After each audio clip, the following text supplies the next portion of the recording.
آپ کی تھوڑی پڑوگی تو ہم نے ہی ڈلوائی ہے کہ اٹھاؤ اٹھاؤ اٹھاؤ، سمجھے؟ بعض دیکھا نہیں چلنا ہے تو پھر بچوں کی طرف چلے، بول بچے کو تو مل جائے اتنا موقع، وہ تو اپنے ابا کے سر پہ کھڑے ہو گئے، سمجھے؟ خوب چیزیں گا، ہاں توجہ رکھو۔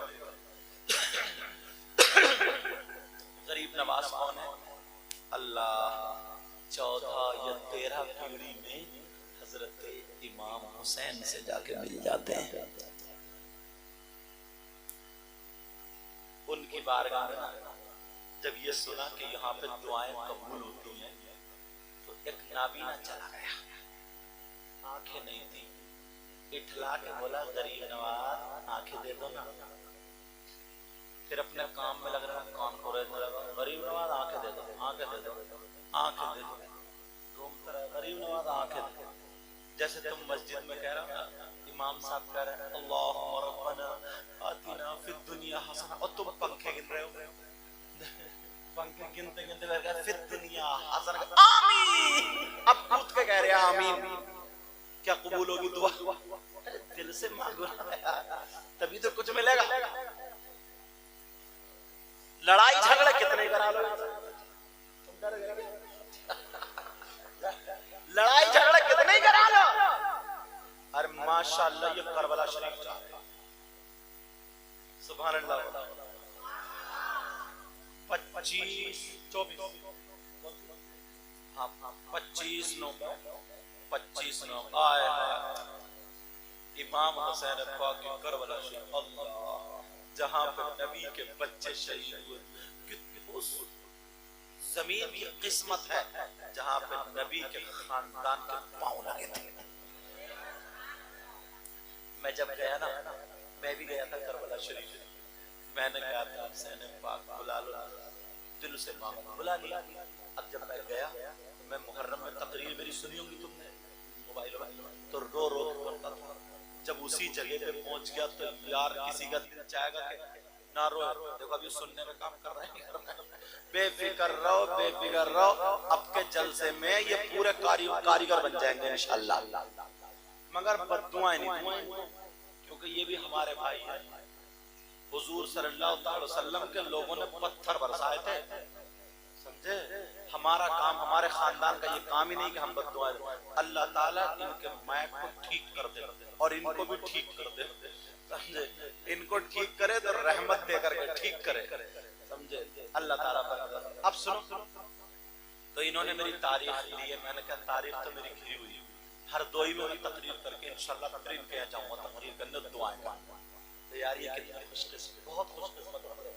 وہاں پر جب پہنچو گے نا آپ تو بغداد شریف دیکھو گے، وہاں پہ غوث پاک کا مزار ہے، اللہ اللہ، میں نے سوچا نا، میں نے کہا یا اللہ اندر سے دیکھ لوں، تو ایک جو وہاں پہ رہتے نا خادم، بات چیت ہوئی ان سے، مسافر ہوا، تو میں نے اندر کی حاضری بھی چاہتا ہوں، ٹھیک ہے، پتہ نہیں کیسے، تو وہ عورتوں کی طرف سے نا جدھر عورتیں نکل گئی، بولے 1 منٹ میں لگے گا، ارے میں نے کہا آدھے منٹ میں کام ہو جائے گا، بولے ٹھیک، عورتیں نکلی اور پاؤں کی طرف سے دروازہ کھولا، میں گر گیا، کیوں نہیں گروں گا یار ان کے قدموں میں، ایسا موقع ملے کون نہیں۔ غوث پاک نے یہ کہا ہے نا کہ کوئی میرے مدرسے سے بھی نکل جائے گا نا تو وہ بھی جنتی ہو جائے گا۔ ارے یار مجھے بات یاد آ گئی، بڑی پیاری بات ہے قسم سے، تم بتاؤ، کہہ دو، بڑے پیر کی خانقاہ میں جھاڑو مارتے مارتے ولی ہو گئے، پیار سے بولی ذرا سبحان اللہ، جوتی سوالتے سوالتے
لوٹے سے وضو بنواتے ہیں لوٹے. ان کا نام ہے شیخ احمد البارقی.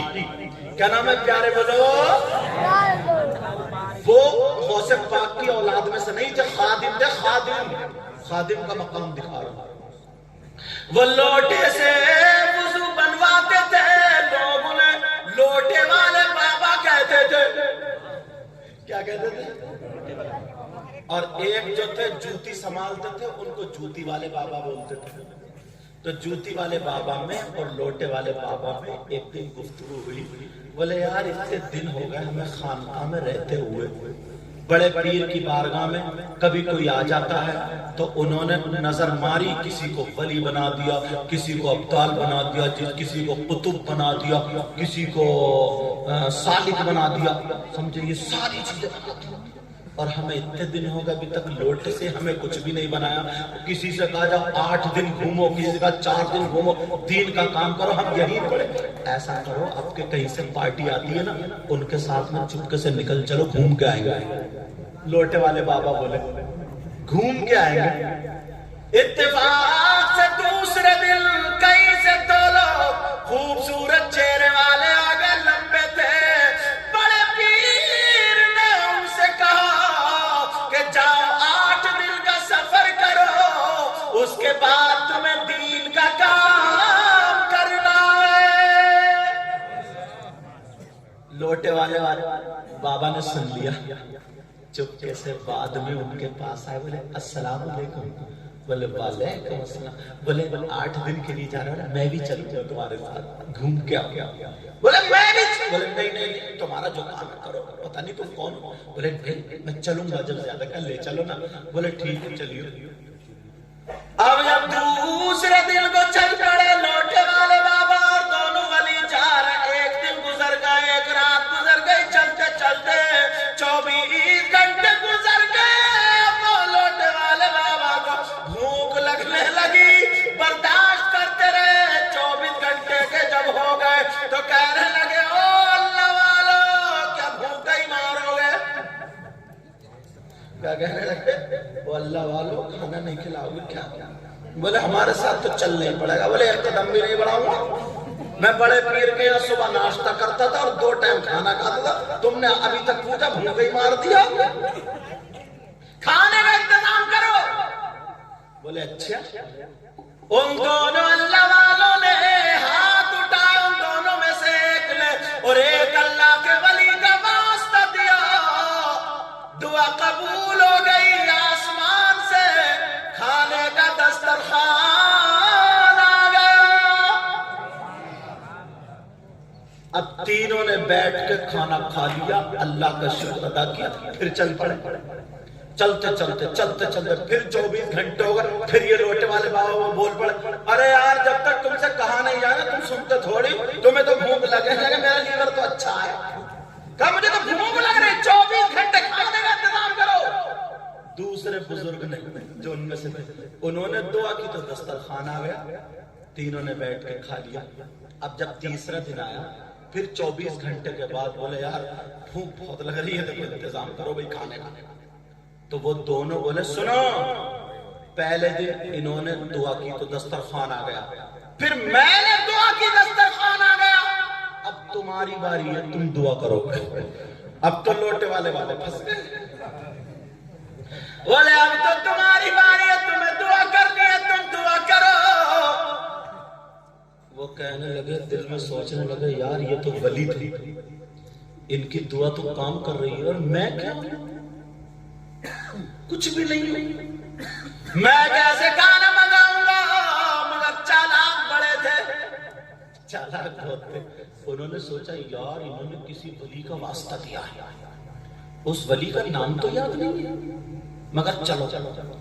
اب دعا کرنے لگے, بولے یا اللہ, دل میں کہہ رہے جو اس بزرگ نے جس ولی کا واسطہ دیا, مولا تو جانتا, مجھے پتا نہیں ہے نام کا بھی.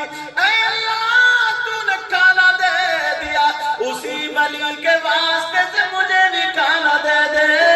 پھر ان کا نام لیا, اللہ یہ جو بزرگ ہیں انہوں نے دعا کی, جس ولی کا واسطہ دیا انہی کے واسطے سے کھانا دے دے.